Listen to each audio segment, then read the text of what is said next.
Marxist அனைவருக்கும் என்னுடைய வணக்கத்தை தெரிவித்துக் கொண்டு, பிதாமக பத்திரிகைக்கும் என்னுடைய வணக்கத்தை நன்றியை தெரிவித்துக் கொண்டு, எல்லாம் வந்த இறைவனுக்கும் என்னுடைய வணக்கத்தை நன்றியும் தெரிவித்துக் கொண்டு, இந்த வாய்ப்பை கொடுத்த கண்ணை மடத்துக்கும் டிஎம்சி ஸ்ரீலங்கா அமைப்புக்கும் என்னுடைய நன்றியை வணக்கத்தையும் தெரிவித்துக் கொண்டு, நம்ம இன்னைக்கு பெரிய புராணத்துல என்னங்கிறத அடுத்து பார்க்கலாம். இன்னைக்கு என்னன்னா, இப்போ ஒவ்வொரு ஊர்லயா போய் நம்முடைய சுந்தரர் திருப்பதிகத்தை பாடிக்கிட்டே வராங்க இல்லையா. இப்ப அடுத்து என்ன நடக்குது அப்படின்னு பார்க்கும்போது, திருக்கையிலையில் சிவபெருமான் ஆரூரரை அழைக்குமாறு திருவுளம் கொண்டார். இப்ப அவருதான் மண்டலத்துக்கு போகணும் அனுப்புனாரு. இப்ப திருக்கையிலையில சிவபெருமான் ஆரூரை அழைத்து வருமாறு திருவுளம் கொண்டார்.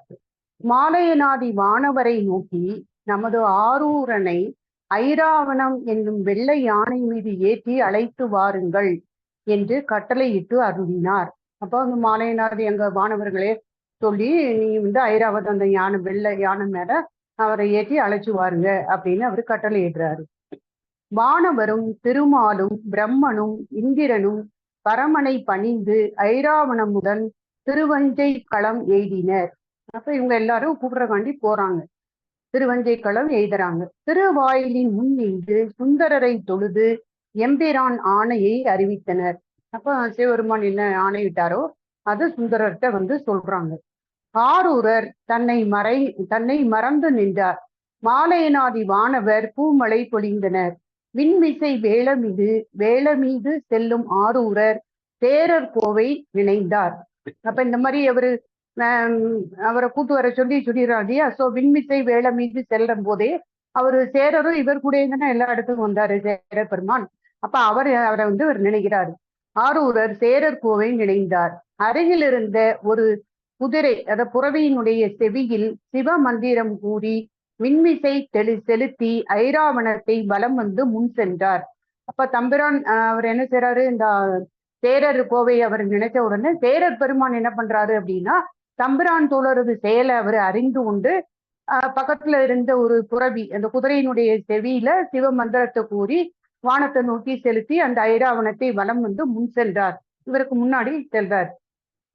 இப்ப சேரருடைய படை வீரர் விண்மிசை நோக்கி அவர் திரு உருவம் மறைதலும் அன்பினால் உடைவாள் கொண்டு தம் உடலை வீழ்த்தி வீர யாக்கையை கொண்டு விண்மீது படர்ந்து சுந்தரரையும் சேரமான் பெருமாளையும் வணங்கி முன்னே சென்றனர்.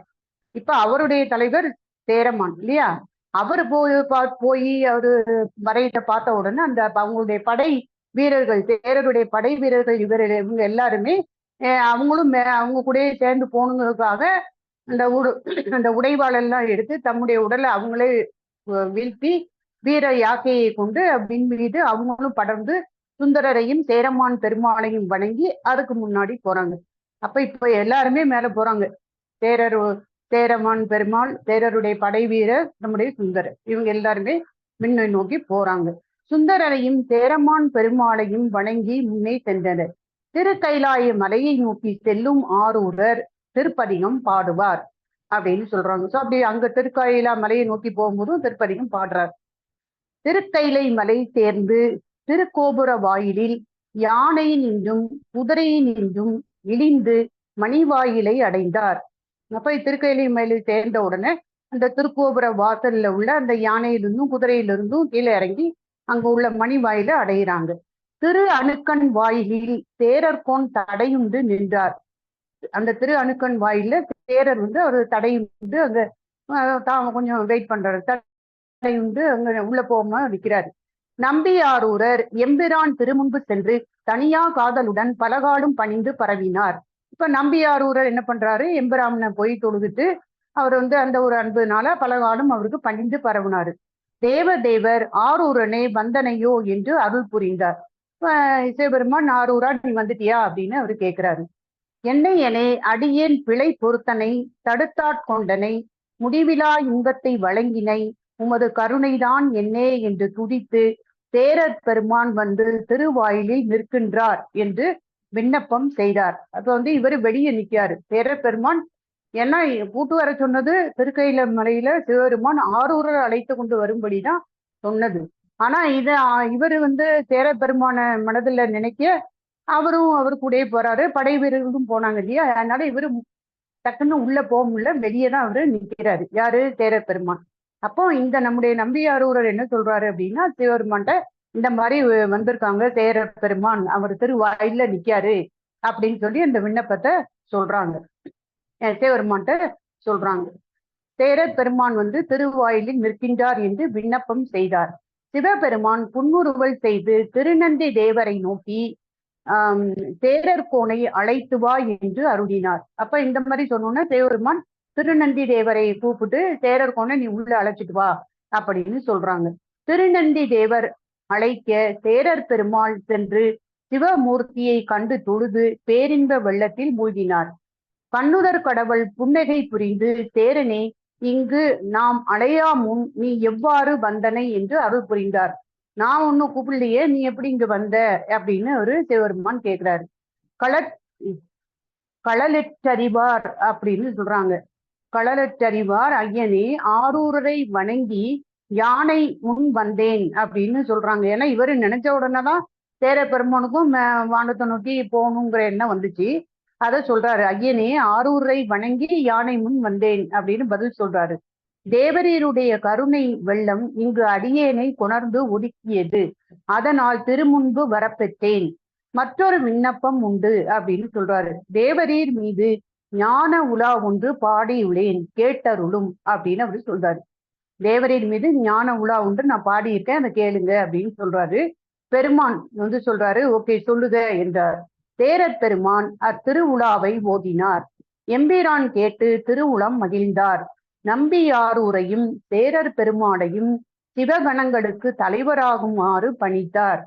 இப்ப இவங்க 2 பேரும் உள்ள வந்துட்டாங்க. சிவபெருமான் அக்செப்ட் பண்ணிட்டாரு. பண்ணி இவங்க 2 பேரையும் சிவகணங்களுக்கு தலைவராக அமர்த்துறாரு நம்முடைய சிவபெருமான். சுந்தரரையும் சேரர் பெருமானையும் சிவகணங்களுக்கு தலைவராகுமாறு பணித்தார்.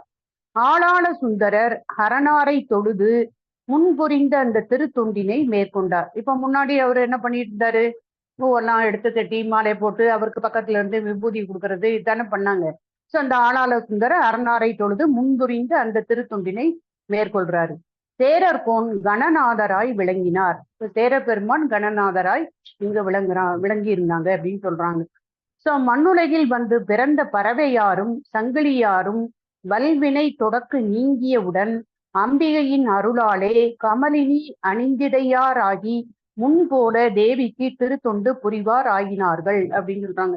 எப்படி இவர் சிவபெருமானுடைய அந்த சாயா ரூபமாகிய சுந்தரர் எப்படி இங்க இங்க திருக்கைலைக்கு வந்துட்டாங்களோ அதே மாதிரி மண்ணுலகளுக்கு வந்த அந்த தேவியினுடைய அந்த சாயா ரூபங்களாகிய அந்த கமலினி அணிந்தியதை அவங்க 2 பேருமே அவங்களுடைய அந்த வல்வினை எல்லாம் நீங்கின பிறகு அம்பிகையினுடைய அருளால முன்போலவே தேவிக்கு திருத்தொண்டு புரிவார் ஆயினார்கள் அப்படிங்கிறத மட்டும்தான் போட்டிருக்காங்களே ஒழிய இன்னொரு கதை எனக்கு தெரியல.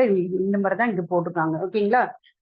எப்படி இவங்க தேவி எங்க அருளால வந்தாங்கங்கிற விஷயம் போடல. வன் தொண்டர் வழியில் ஓதிய திருப்பதிகத்தை வருணன் பால் தர, வன் தொண்டர் வழியில் ஓதிய அவர் சொன்னார்ல, வானம் நோக்கி போகும்போது ஒரு திருப்பதிகத்தை பாடினாரு அப்படின்னு சொன்னாங்கல்ல. அப்ப அந்த வன் தொண்டர் அந்த வழியில் ஓதிய நம்முடைய சுந்தரர் வழியில ஓதிய அந்த திருப்பதிகத்தை வர்ணன் பால் தர, வர்ணன் அதனை திருவஞ்சை களத்தினில் புணர்ந்து சேர்த்தனன். அந்த வர்ண பகவான் அதை வாங்கி திருவஞ்சை களத்தினில கொண்டு சேர்த்தனன் அப்படின்னு போட்டிருக்காங்க. சேரமான் பாடிய திரு கைலாய ஞான உலாவை கைலையில் கேட்ட மாசாத்தனார் திருப்பிட ஊரில் வெளியிட்டனர். அப்போ சேரமான் பாடிய இந்த திருக்கைலாய ஞான உலாவையும் சிவபெருமான்ட்ட பாடி காமிச்சார் இல்லையா, அந்த ஞான உலாவை கைலையில் கேட்ட அந்த மாசாத்தனார் அப்படின்னு சொல்றாங்க. அது யாருன்னு எனக்கு தெரியல. மாசாத்தனார் எந்த ஊர்ல வெளியிடுறாங்க அப்படின்னா திருப்பிட ஊரில் அதை வெளியிடுறாங்க. வன் தொண்டர் பாடிய அந்த திருப்பதிகத்தை வர்ணன் பால் கொடுக்க அந்த வர்ணன் அதை திருவஞ்சை களத்தினில் கொண்டு சேர்த்துக்காங்க. 2 ஊரை பத்தி இங்க சொல்லியிருக்காங்க. ஓகேங்களா? அதனால் அந்நூல்கள் உலகவருக்கு பயன்பட்டன அப்படின்னு இதை சொல்லி முடிக்கிறாங்க மாஸ்டர்ஸ். அப்ப இதுதான் நம்முடைய சுந்தரருடைய வரலாறை பத்தி இன்னைக்கு நம்ம பார்த்து